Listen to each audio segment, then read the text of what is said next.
Hello guys, welcome back to another lecture of radiology. So guys, in the first part, what did we study? We studied how to look at an AP view of an X-ray, how to look at a PA view of an X-ray. We discussed how to look at the rotation of an X-ray, how to look at the various heart borders, the dome of the diaphragm. If the dome of the diaphragm is not clearly visible, sometimes the borders of the heart are not visible very clearly. In that case, we have to think of consolidation. We discussed about the various hidden areas of the lung also, and we discussed that your left hilum is higher than the right hilum. So basically, in this part two, I am going to show you few X-rays, and we will just try to identify the abnormal findings. Right? This is the only aim of this part two of the chest radiology. So before I move forward, I just want to tell you one more thing, that whenever you are seeing the lung fields, in the lung fields, you will see two type of opacities. Some opacities will be due to the involvement of the alveoli. So if you are seeing fluffy opacities, patchy opacities within the lung, that is due to the involvement of the alveoli. Due to any disease of the alveoli, it can be collection of fluid within the alveoli due to hyaline membrane disease, right? You will see fluffy opacities. But when you are seeing linear opacities, reticular opacities, right? In that case, you are going to think of involvement of the lung interstitium. Lung interstitium. And in these patients, this thickening of the this linear reticular opacities, these are seen due to the thickening of the interlobular septa. And remember that this thickened interlobular septa can be seen in patients with congestive heart failure, can be seen in patients with interstitial lung disease, right? So these are two type of radiopacities that you should be able to identify on a chest X-ray. Now moving on to the next X-ray.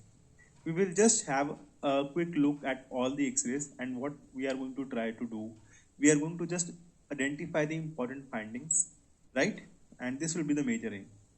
So if you look at this X-ray, I told you that in an X-ray, if there is any fluffy opacity, it means that there is involvement of the alveoli. So there is a patchy opacity that you can see in the right middle zone. And what is this patchy opacity doing? I told you that the borders of the heart, they are very well visualized.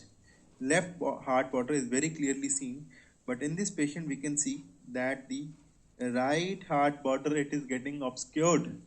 So when there is loss of border of the right heart border, right? There is loss of sellout of the right heart border. It means, there is some consolidation in the right middle lobe. Now in this patient, what is happening, the patchy opacity is very well seen. We can very clearly say that there is a consolidation in the right middle lobe. But sometimes, my dear friends, what happens, you will not be able to see this patchy airspace opacity. Sometimes you will just see that there is haziness of the right heart border, right? So that is why in that case we can also suspect that there is a consolidation. And remember, there are two pitfalls to this rule, which we will discuss as we discuss about the Sellout sign in detail in the Sellout sign and lung infections chapter, right? So what do you see in this X-ray? Look at the X-ray.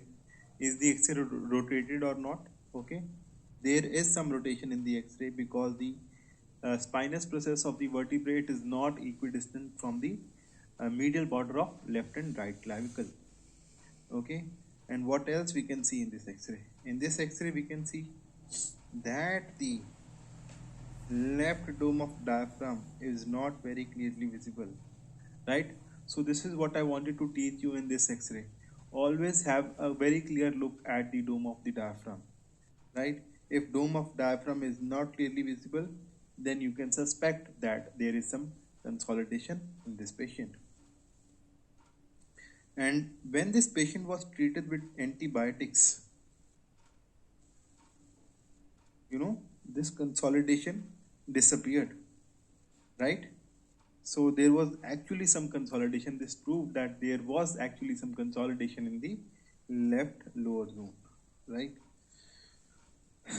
Which part of the lung is involved in the above X-ray, right? We will discuss in detail as we discuss about the cell-out sign.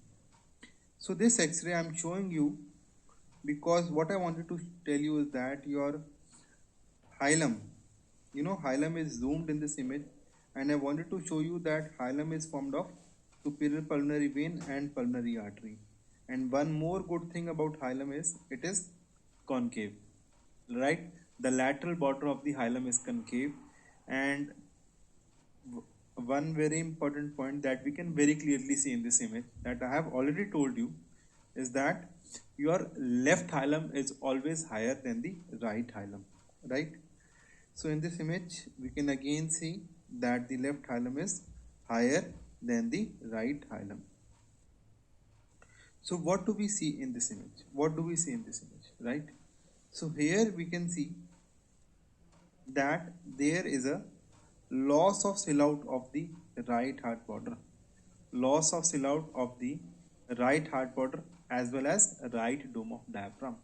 So it means that there is a consolidation in the right middle zone as well as right lower zone. Okay, so are you getting my point? Why it is important to have a very good look at the borders of the heart as well as borders of the diaphragm. And we can also see in this image that even the right hilum, it is getting pulled downwards also, right? Even the trachea is not lying in the midline, trachea is shifted to the right side. So it means that there is some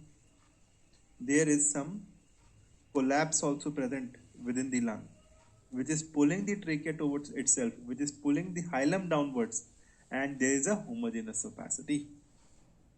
Okay, so guys, a very important concept of collapse is that it is going to show features of volume loss, which I will discuss in the coming few slides, right?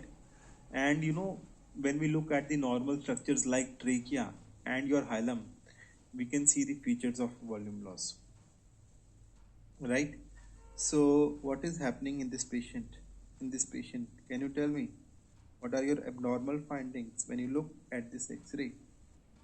So in this X-ray, you can see, just try to apply all the things that we have discussed. Look at the lung fields, okay? Look at the CP angle. So you will easily get your answer. You will see that the right CP angle appears blunted. Right CP angle is blunted, and blunting of CP angle occurs in a case with pleural effusion. And we should know how much pleural effusion is needed to cause blunting of the CP angle. It is approximately 200 to 300 ml of pleural effusion, which will result in blunting of the CP angle. Okay. So this X-ray is also application of one of the things that we have read. It is the hidden areas of the lung. Guys, what are the hidden areas of the lung? Try to have a look at the hidden areas of the lung. This can come as an MCQ also. I told you that we have to look at the apex of the lung, right? We have to look at the hilum. We have to look in the mediastinum, right? Then we have to look in the retrocardiac area. Can we see anything abnormal in the retrocardiac area? There is one heart shadow that we can see here, right? This is perfectly normal, but behind the heart shadow there is some homogeneous opacity, right? This is missed by many radiologists, right? So you always have to look at the retrocardiac area. And what is being shown here, there is a homogeneous opacity in the retrocardiac area. It means that there is a collapse of the left lower lobe. And we can also see that besides if you have missed the retrocardiac area, you have a look at the left dome of diaphragm, you will see that the left dome of diaphragm is not clearly visible, right? And the last retrocardiac area is your area below the diaphragm, right? So this is again the name of the sign we are going to discuss in the chapter of lung infection. But here what I wanted to show you that you should be able to see that there is some opacity in the left upper zone, right? And it is also resulting in shift of the trachea towards itself, right? It is due to the pulling up of the trachea towards itself, and it is due to the collapse of the left upper lobe, which produces a sign that is known as your Luftsichel sign, which we will discuss in detail in the chapter of lung infections. But what we need to know here is that any collapse will show features of volume loss. So that we will study here, right? So what else we can see in this patient? We can see that the trachea has shifted to the other side, and we can also see that there is mild crowding of the ribs, and the contralateral lung, it appears radiolucent due to the hyperinflation. The contralateral lung appears radiolucent due to hyperinflation, right? ये भी हो गया हमारा. Then what we will discuss here is that if you look at this X-ray, what do you see in this patient? Anyone?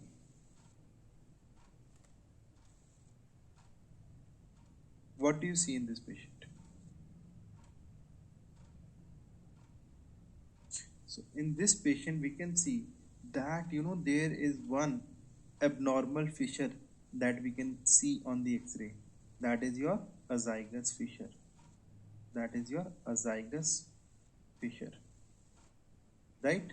So this fissure, we always this is a normal variant which we can see in any X-ray, right? So we should not say that it is due to a thickening of the interlocular septa. It is due to a normal variant fissure, that is your azygous fissure, which can be seen here, right? So this is just an exercise where you have a look at all the important things in the X-ray, that is your hilum, lung field, CP angle, your bones, then your borders of the diaphragm and your borders of the heart, right? So here what do you see? You can pause the video as well, right? And then look at the X-rays. So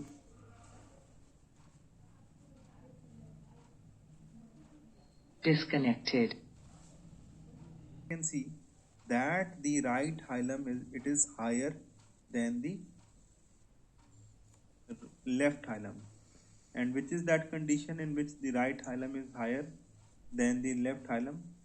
So the two conditions are, one is collapse of the